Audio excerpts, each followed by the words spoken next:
I'm Gustavo Pérez. I'm a senior project manager working at Autonomous University of Barcelona in Spain, and we belong to the chemistry department.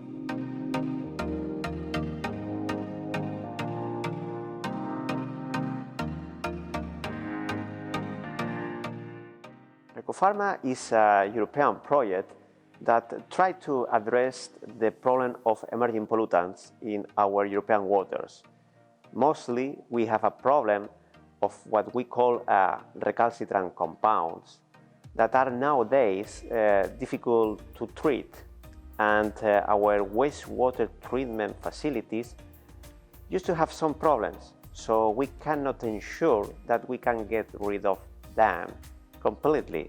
So Recopharma is trying to address them through a partnership of European institutions complemented by Cuban partners that are trying to do their best to solve such a problem with a new nanotechnological approach and trying to understand how we can address such challenge in the view of the forthcoming Sustainable Development Goals.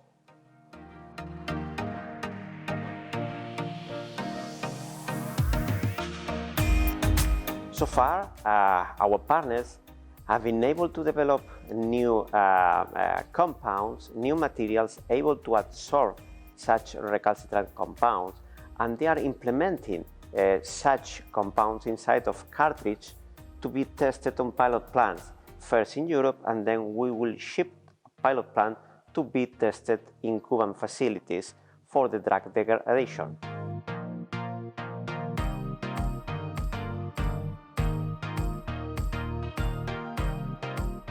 We have the typical potential danger of the accumulation of such products, and you know that cytostatic compounds are designed by nature to degrade the bad cells, but we have also recognized problems on literature that are affecting the health of the person. So you can imagine that type of metabolites could be accumulated on the trophic chain and then return back to us.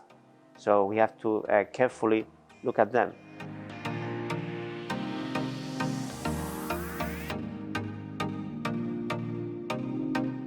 From my point of view, one of the biggest things of the Marie Curie RISE program is the possibility for the cultural integration, the exchange of ways of thinking, of addressing the problems, the enrichment in terms of transversal skills, the possibilities offered for the people to enlarge their clustering, the networking. So it's a huge challenge, especially during the COVID pandemic, because we were under the lockdown. Our possibilities to interact were reduced to virtual life. And now that we are able to return, we are more than happy to have the possibility to stay here in England, especially here in Warrington with our colleagues from the European project, and to restart the former activities and try to finish the project and look for alternative opportunities and listen to the actual challenges that the community from the United Kingdom is raising during the development of this project.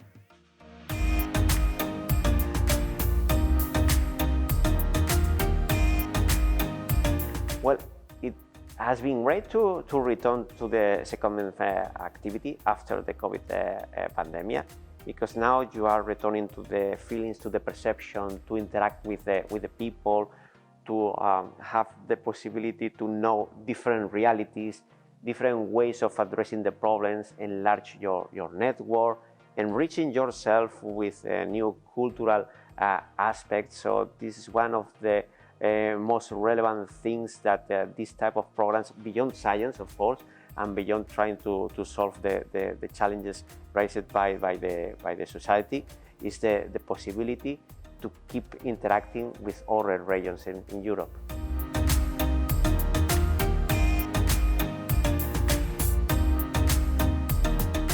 Well, it could be nice to rethink the way we design the wastewater treatment into our hospitals nowadays. because you know that we have the patients that used to be treated with this type of compounds. We have problem of mixing the water and not properly treating. So we need to rethink how we are going to address them in the future, because it used to be some kind of diffuse pollution. Once you treat the patient returns home. So the pollution, once it's excreted, it's diffused into our water streams. So why don't we think on how to, of course, considering the situation of the patient, try to treat the excretion locally and centralize it, and try to have a safe disposal of the potential metabolites excreted by the patients.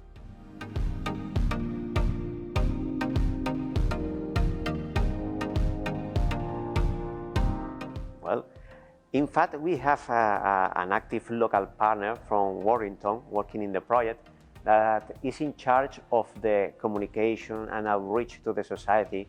And thanks to them, we have been able to have a social media that is constantly updating about the news of the project. We have the project website, we have a YouTube channel where we have been recording all our past activities, all our science cafe, the engagement with the students participating at different levels in events organized by the European Commission. So nowadays, thanks to the possibility of social media, all these tools, I would say that the content of the project is more accessible. In fact, we have been recognized by the European Commission as one of the most successful projects trying to reach the society, trying to explain the outputs and the final inputs derived from the project.